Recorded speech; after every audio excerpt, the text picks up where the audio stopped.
నమస్తే, నేను Chandana. Welcome to great Andhra. ఇప్పటి వరకు ఉన్న టాప్ స్టోరీస్ చూద్దాం. లోకేష్ మంత్రి కాకుండా బ్రేక్లేస్తున్నారా? వైసీపీలో టీడీపీ బెట్టింగ్స్ టెన్షన్.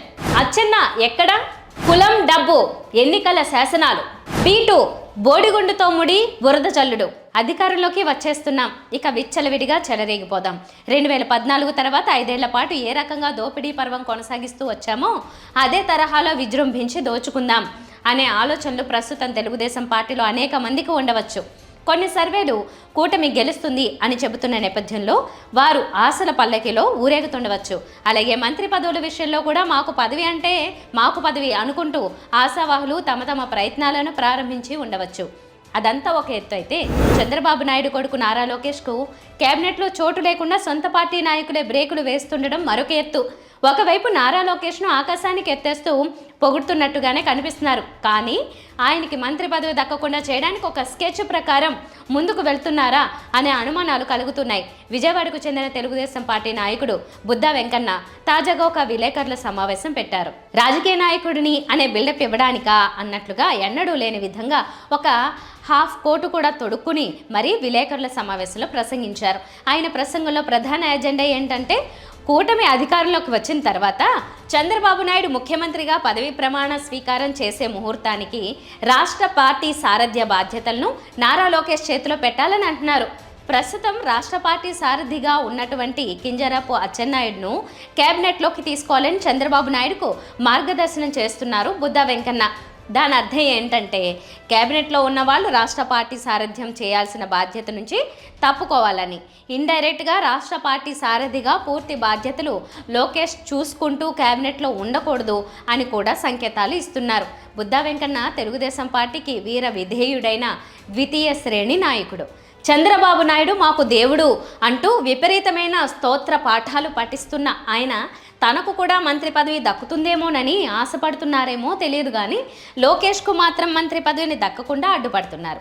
2014 తర్వాత చంద్రబాబు నాయుడు ప్రభుత్వంలో నారా లోకేష్ మంత్రిగా బాధ్యతలు నిర్వర్తిస్తూ అనేక రకాలుగా భ్రష్టు పట్టిపోయిన సంగతి తెలిసిందే. ముఖ్యమంత్రి నారా చంద్రబాబు నాయుడు సంతకాన్ని ఫోర్జరీ చేయడం దగ్గర నుంచి అనేక అవినీతి భాగోదాలకు సంబంధించిన కేసులు నారా లోకేష్ చుట్టూతా ముసురుకుని ఉన్నాయి. ఈ నేపథ్యంలో మళ్ళీ లోకేష్కు మంత్రి పదవి ఇస్తే ప్రభుత్వం మరింతగా భ్రష్టు పట్టిపోతుందని బుద్దా వెంకన్న లాంటి పార్టీ నాయకులు ఇప్పటి నుంచే భయపడుతున్నట్లుగా ఉంది.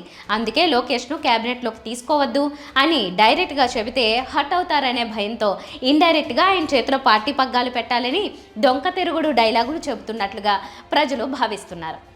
లోకేష్ బాబు గారిని రిక్వెస్ట్ చేస్తున్నా, అలాగా అచ్చెన్నాయుడు గారు కూడా 5 ఏళ్ళు చేశారు, ఆయనకి మంత్రి పదవిలో కీలకమైనటువంటి మంత్రి శాఖ ఇవ్వాలని కూడా నేను రిక్వెస్ట్ చేస్తున్నా. ఎందుకంటే అది డిమాండ్ చేయకూడదు, ఎందుకంటే అది ముఖ్యమంత్రి గారి ఇష్టం.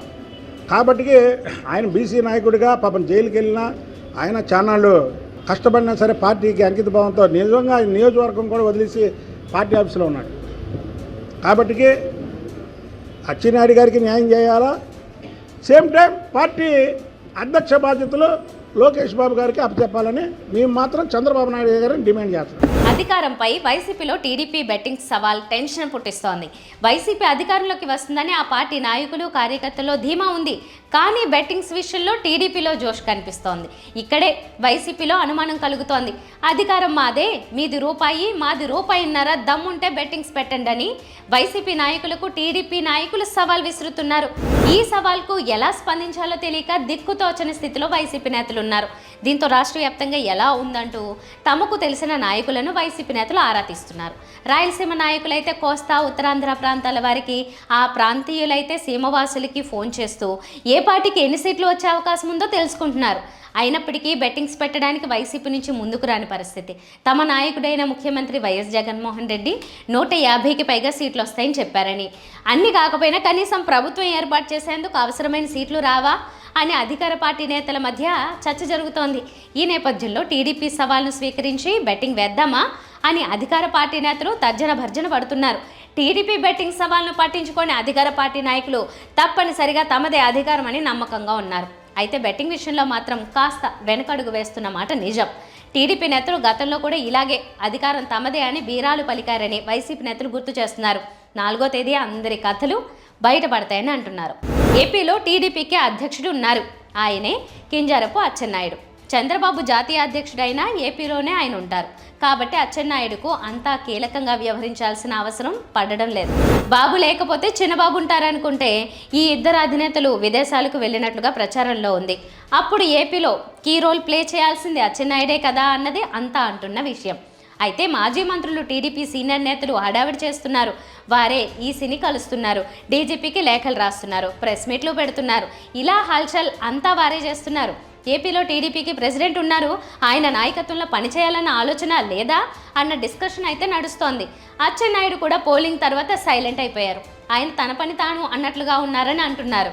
టీడీపీ అధినాయకత్వం లేనప్పుడు ఏపీ పార్టీకి పెద్ద దిక్కు అచ్చెన్న అన్నది వాస్తవం.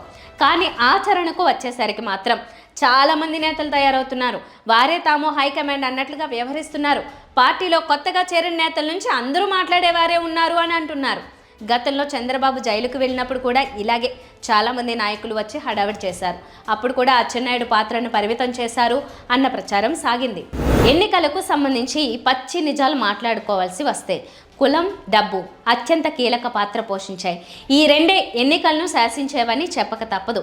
సంక్షేమ పథకాల రూపంలో ఎంత లబ్ధి చేకూర్చినా, ఎంతో అభివృద్ధి చేసినా ఓటర్లకు అవేవీ పట్టవన్నది చేదు నిజం. అభివృద్ధి అనేది కేవలం కొంతమంది డిమాండ్గా, ఆకాంక్షగా మాత్రమే మారింది. ఇదేమీ ఎన్నికల్లో నేతల తలరాతల్ని మార్చే అంశమని భావించాల్సిన పని లేదు.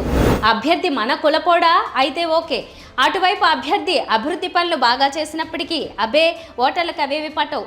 ఏం మన ఒక్కరి కోసమే రోడ్డు వేశారా? మన ఒక్కరి కోసం తాగునీటి సౌకర్యం కల్పించారా?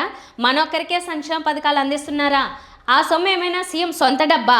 మాకంటే పక్కింటోళ్లకు ఎదిరింటోళ్లకు ఇంకా ఎక్కువ లబ్ధి కలుగుతోంది, అలాంటప్పుడు ఓటెందుకు వేయాలి? ఇలాంటి మైండ్ సెట్ ఓటర్లలో చూడొచ్చు.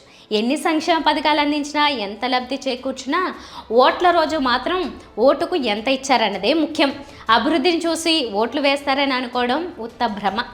ఓటర్ల లెక్కలు వేరుగా ఉంటాయి. ఇటీవల కాలంలో కులపిచ్చి బాగా పెరిగింది. చిన్న ఉదాహరణ గుమ్మనూరు జయరామే. కర్నూలు జిల్లా ఆలూరు టికెట్ను ఆయనకు ఇవ్వడానికి సీఎం జగన్ నిరాకరించారు. అదే నాయకుడిని చంద్రబాబు తన పార్టీలో చేర్చుకుని గుంతకల్లు సీటు కట్టబెట్టారు. గుమ్మనూరు సామాజిక వర్గం బోయ.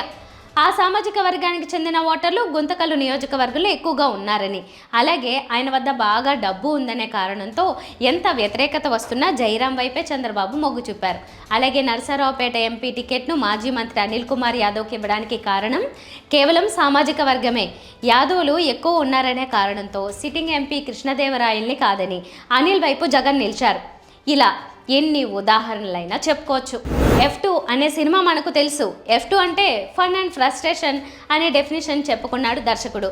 ఇప్పుడు తెలుగుదేశం పార్టీ వ్యవహారం గమనిస్తే B2 అన్నట్టుగా తయారవుతుంది. అంటే బోడిగుండుతో ముడి మరియు బురద చల్లుడు అన్నమాట. ఎన్నికల పోలింగ్ అనంతర పరిణామాల గురించి వైఎస్ఆర్ కాంగ్రెస్ పార్టీ మీద వారు చేస్తున్న ఆరోపణలు, వాటి ద్వారా పొందాలనుకుంటున్న అనుచితమైన లబ్ధి గురించిన అంశాలు గమనిస్తే తెలుగుదేశం తీరు ఈ నిర్వచనానికి అతికినట్టుగా సరిపోతుందని మనకి అర్థమవుతుంది. పాల్వాయి గేటు పోలింగ్ కేంద్రంలో వైసీపీ అభ్యర్థి పిన్నెల్లి రామకృష్ణారెడ్డి ఈవీఎంను పగలగొట్టారు. ఇందులో ఎవరికి భిన్నాభిప్రాయం లేదు. కానీ వైసీపీ వాళ్ళు డిమాండ్ చేస్తున్న ప్రకారం ఆ చిన్న ముక్క వీడియోను కాకుండా అంతకుముందు జరిగిన వీడియోను మొత్తం బయట పెడితే అసలు సంగతి తెలుస్తుంది. విచ్చలవిడిగా రిగింగ్ చేస్తున్నందునే ఆ సమాచారంతో ఆగ్రహించిన పిన్నెల్లి అక్కడకు వచ్చి అలా చేశారనేది వారి వాదన. కారణం ఏదైనా సరే పిన్నెల్లి చేసింది తప్పే, కానీ అందుకు ఎవరిని నిందించాలి? తెలుగుదేశం పార్టీ నాయకులు మాత్రం మోకాలికి బోడిగుండుకు ముడిపెట్టినట్టుగా జగన్ ప్రోద్బలంతోనే పిన్నెల్లి వచ్చి అక్కడ ఈవీఎం పగలగొట్టారని, జగన్ మీద కూడా కేసులు పెట్టాలని అంటున్నారు. బీజేపీ కూడా ఇలాంటి వాదనకు వంత పాడుతుంది. ఇదే సమయంలో పిన్నెల్లి రామకృష్ణారెడ్డిని శాశ్వతంగా ఎన్నికల్లో పోటీ చేయనివ్వకుండా నిషేధం విధించాలని తెలుగుదేశం తైనాతీలు డిమాండ్లు వినిపిస్తున్నారు. పిన్నెల్లి నేరాన్ని ఎవరు కాదనడం లేదు, కానీ ఆ నేరానికి చట్టం ఒక సెక్షన్ నిర్దేశించి ఉంటుంది. నేరం నిరూపణ అయితే అందులో నేరపూరిత ఉద్దేశమే ఉన్నట్లు తేలితే ఆయనకు ఆ శిక్ష పడుతుంది. జీవితాంతం ఎన్నికల నుంచి నిషేధించాలనేది తెలుగుదేశం తైనాతీల మాట. తెలుగుదేశం పార్టీలో ఇంకో బ్యాచ్ నాయకులు ప్రస్తుతం ఖాళీగా ఉన్నారు. వారెవరు ఎన్నికలకు పనికొచ్చే నాయకులు కాదని తేలిపోవడంతో చంద్రబాబు వారిని పక్కన పెట్టారు. కానీ తమ పార్టీకి చాలా సేవ చేసేస్తున్నట్టుగా కనిపించడం వారికి ఫస్ట్ ప్రయారిటీ. వారంలో ప్రతిరోజు ఎన్నికల ప్రధానాధికారి వద్దకు వెళ్ళి ఏదో ఒక పితూరి లేఖలు సమర్పించుకుంటూ మీడియాతో మాట్లాడుతూ బతుకుతుంటారు. అలాంటి నాయకులు తమ బురదచల్లుడు కార్యక్రమంలో భాగంగా చిత్రమైన ఫిర్యాదులు చేస్తున్నారు. తాడిపత్రిలో కౌంటింగ్ రోజున అరాచకం చేయాలని వైసీపీ నాయకులు ప్లాన్ చేస్తున్నారట. ఇటీవలి పోలింగ్ అనంతర అల్లర్ల తర్వాత జేసీ పెద్దిరెడ్డి కుటుంబాన్ని పోలీసులు గట్టిగా దూరం పెట్టిన తర్వాత తాడిపత్రి ప్రస్తుతం ప్రశాంతంగా ఉంది. కానీ ఈ ప్రశాంతత తెలుగుదేశానికి నచ్చదు. అక్కడి ప్రజల్లో ఒక ఆందోళనను, భయాన్ని, అశాంతిని నాటడం వారికి కావాలి. తాము ముందు ఫిర్యాదు చేస్తే పరిశుద్ధులం అయిపోతామని వైసీపీ మీద బురద చల్లినట్టు అవుతుందని వారి కుట్ర. ఇలాంటి హైపోథెటికల్ అంశాలతో కూడా బురద చల్లుతూ తెలుగుదేశం దిగజారుడు రాజకీయాలు చేస్తుంది. ఇవి వాటి టాప్ స్టోరీస్. మరిన్ని అప్డేట్స్తో కలుద్దాం. నమస్తే.